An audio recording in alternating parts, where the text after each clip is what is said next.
বিতান আর ঋষির video footage দেখে সব সত্যি জেনে গেল উজি। সম্পূর্ণ জানতে ভিডিওটিতে একটি লাইক করে দেখতে থাকো। গল্পের শুরুতেই দেখা যায় উজি, ঋষি, খেয়া সবাই চলে গেছে পার্টিতে। কারণ আজ এই পার্টিতেই ঋষির যা সমস্ত ভয় ডর আছে সব কিছুই দূর করতে চায় উজি, আর সেই জন্য পরিবার সমেত হাজির হয়ে গেছে। কিন্তু পরিবারের অনেকেই এখনও বাকি আছে। তার মধ্যে নিশাও চলে এসেছে। নিশা এসে হইহুল্লোড় করতে শুরু করে দেয় আর ভানুদেরকে অ্যালার্ট করে দেয় ঠিক কী করতে হবে। ভানুদেরকে বলে দেয়, শোন, ওই ক্যাসিনোর যেখানে লাইট সিস্টেম থাকবে 4 মিনিট জন্য লাইট বন্ধ করতে হবে, আর সেই সময় আমি ভেতরে ঢুকে টাকা নিয়ে বেরিয়ে যাব। আমাদেরকে একজনকেও কিন্তু ধরা পড়লে চলবে না। আমরা যদি একজন ধরা পড়ি তাহলে কিন্তু একেবারে সব শেষ হয়ে যাবে। সেই জন্য আমাদেরকে কিন্তু কাজটা অনেক সাবধানে করতে হবে। তখনই ভানু বলে, তুই যে প্ল্যানটা করেছিস না নিশা, খুব ডেঞ্জারাস কিন্তু প্ল্যান। ওখানে কিন্তু প্রচুর পুলিশ থাকবে নর্মাল ড্রেসে, জানি না কি হতে চলেছে। তখনই নিশা বলে, পুলিশকে ভয় পেলে হবে না, পুলিশ সামনে দাঁড়িয়ে থাকবে কিন্তু বুঝে উঠতে পারবে না, তবেই না আমাদের কাজটা সফল হবে। ভানু, আমাদেরকে কিন্তু এই কাজটাতেও সফল হতে হবে। আমি ঠিক বেরিয়ে যাব, তোরা কাজটা করে বেরিয়ে যেতে পারলেই হয়ে যাবে। এর মধ্যেই অফিসার জিৎ বসু, সে ক্যাসিনোর ওপরও নজর রেখেছে, আবার ঋষিদের যেখানে পার্টি হচ্ছে সেখানেও নজর রেখে দিয়েছে।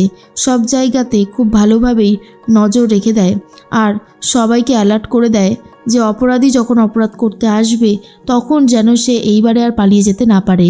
আর ক্যাসিনোর এখানে কোটি কোটি টাকার ডিল হবে, তাই যা হবে খুব সাবধানে। এর মধ্যেই দাদু তো ব্লক করতে করতে রেডি হয়ে গেছে, শঙ্খ আর ঐশীও রেডি, তার মধ্যে দুর্জয় আর পৃথাও রেডি হয়ে গেছে। সবাই বেরিয়ে পড়ে। দুর্জয়, শঙ্খ আর ঐশী তিনজন মিলে কথা বলতে থাকে। দুর্জয় তখন বলে, অনেক কষ্ট করে কেসটা ধামাচাপা দিয়েছিলাম, জানি না এইবার কি হতে চলেছে, তবে টেনশন তো একটা হচ্ছেই। এইটা করাটা কি খুব দরকার ছিল? শঙ্খ তখন বলে, সেটা তো আমিও ভাবছি যে এটা করাটা খুব একটা দরকার ছিল না, কিন্তু ওই যে এখন জ্যোতি যেটা বলবে সেটাই তো হবে, আমাদের কথার কি আর কোনো দাম আছে নাকি মেশো? তখনই দুর্জয় বলে, জানি না, তবে কাজটা না হলেই হয়তো ভালো হতো। এরপরে ঐশীও বেরিয়ে গেছে। অন্যদিকে নিশাও নাচ করতে শুরু করে দেয়। এরপর নাচ করতে করতে যখন সাইডে চলে আসে তখনই অফিসার জিৎ বসু নিশার সাথে কথা বলতে শুরু করে আর বলে, এই যে আপনার বোন আর ঋষিবাবুর দুজনের এত একটা সলিড বন্ডিং, এত দুজনের প্রতি দুজনের ভালোবাসা, এসব দেখে আপনার কখনো বিয়ে করতে ইচ্ছে করে না? নিশা তখন বলে, না, আমি কোনোদিনও বিয়ে করব না। তখন অফিসার জিৎ বসু বলছে, দেখুন, আমিও না একটা সময় ভেবেছিলাম বিয়ে টিয়ে কিছু করব না, আমার দ্বারাই ওসব কিছু হবে না, কিন্তু আমি এখন বুঝতে পারছি যে মাঝে মধ্যে সিদ্ধান্তটা বদল করতে হয়, কারণ সামনে যদি কোনো সুন্দরী মেয়ে থাকে তবে বিয়েটা করে নেওয়াটাই উচিত। এরপর নিশা মনে মনে ভেবেই নেয়, অফিসার জিৎ বসু এখন আমাকে এসব টোপ দেবেন, কিন্তু আলটিমেটলি কোনো লাভ নেই। এরপর জিৎ বসু বলে, আপনি এত ইন্টেলিজেন্ট যে আপনার সাথে বন্ধুত্ব করতে খুব ইচ্ছে করে। তখন নিশা বলে, আমার আরও অনেক চাতুরতা আছে যা দেখলে, যা শুনলে আপনি পুরো অবাক হয়ে যাবেন। এরপর ভানু ক্যাসিনোর ঘরে পৌঁছে যায় আর সেখানে সবাইকে ড্রিঙ্ক সার্ভ করতে থাকে। ভানুদের সবার প্রতি পুলিশের কড়া নজর রয়েছে। ভানু কানে কানে বলতে থাকে নিশাকে যে চারিদিকে প্রচুর পুলিশ রয়েছে, আমার কিন্তু খুব নার্ভাস লাগছে নিশা। নিশা তখন বলে, শোন, ভয় পাবি না, ভয় পেলে কিন্তু কাজটা করতে পারবি না, তাই ভয় না পেয়ে চুপচাপ কাজটা করে বেরিয়ে চলে আয়, বাকিটা আমি সামলে নেব। এরপর পার্টিতে ঋষির অলরেডি শুরু হয়ে গেছে ভয় পাওয়া। চারি সাইডে ও বিতানকে দেখতে থাকে আর বলে, আমার কোনো দোষ ছিল না, আমাকে কেন তুমি এভাবে ইরিটেট করছো? এরপর লোকজন জড়ো হতে শুরু করে দেয়। তখনই শোভাদেবী বলে, কী হচ্ছে আমার ছেলের, ওর কি শরীর খারাপ লাগছে? জ্যোতি, ওকে বাড়িতে নিয়ে চলো। জ্যোতি তখন বলে, মা একটু শান্ত হও, এরকমভাবে রিয়াক্ট করলে কি করে হবে? ঋষিবাবুর ভয় ডর যদি সরাতে হয় তবে আজকেই সেই রাস্তাটা রয়েছে, তোমরা এইভাবে ভয় পেও না। ঋষিবাবু অনেক শক্ত একজন মানুষ, আস্তে আস্তে সবটা বুঝতে পেরে যাবে, আর আমার মনে হয় আর কোনো অসুবিধাও থাকবে না।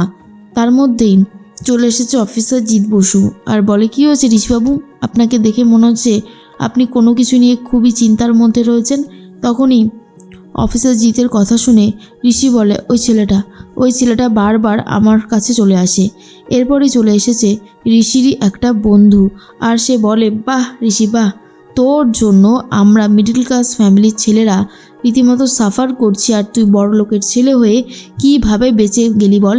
5 বছর আগের সেই রাতের কথা আমি ভুলে যাইনি, আমার কিন্তু সব মনে আছে। তুই কি সুন্দর এখন একটা লাইফস্টাইল লিড করছিস, আর অনেকের জীবন একেবারে তছনছ হয়ে গেছে শুধুমাত্র তোর জন্য। তুই বুঝতে পারছিস কত বড় অন্যায় তুই করেছিস?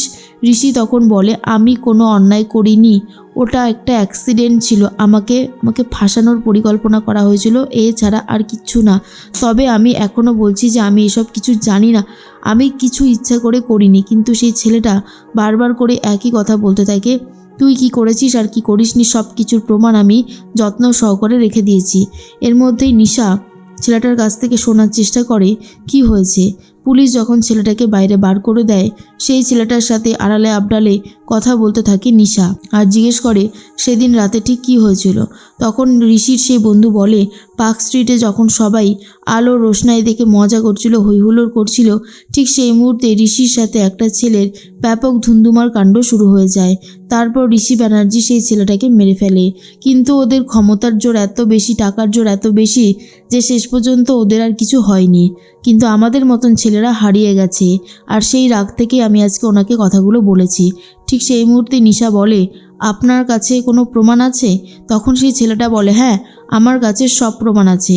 এর মধ্যেই ঋষি আর জ্যোতি দুজন মিলে কথা বলতে থাকে। ঋষি তখন বলে জ্যোতি, আমি তোমার জন্য নতুন করে আবারও বাঁচতে চাই, আমার আর ওই সমস্ত ভাবনা চিন্তা ভালো লাগে না। তবে আমার ভাবনা চিন্তাগুলো আস্তে আস্তে সরে যাচ্ছে, আমি আর ওই ছেলেটাকে দেখতে পাচ্ছি না। খুব ভালো লাগছে যে নিজের সমস্ত ভয়গুলো সরে যাচ্ছে। এর মধ্যেই একটা ভিডিও চালু হয়ে যায় যেখানে বিতানকে দেখা যায়, যা দেখার পর নিশা তো চমকে যায়, এরপরে উজিও চমকে যায়।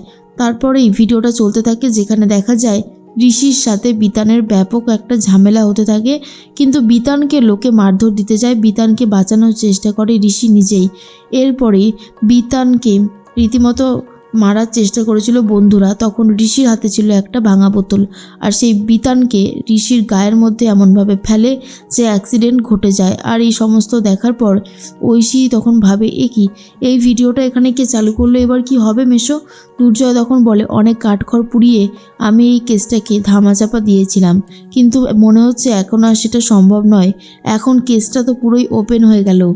এর মধ্যেই উজি দেখে অবাক হয়ে যায় আর বলে ঋষি ব্যানার্জি আমারই দাদাকে হত্যা করেছে, আজকে আমি সেটা জানতে পারলাম। নিশা ওদিকে জেনে যায় আর বলে এরপর তো আমি আর ক্ষমা করব না ঋষি ব্যানার্জিকে, ঋষি ব্যানার্জি এবারে তার কুকর্মের উচিত শাস্তি পাবে।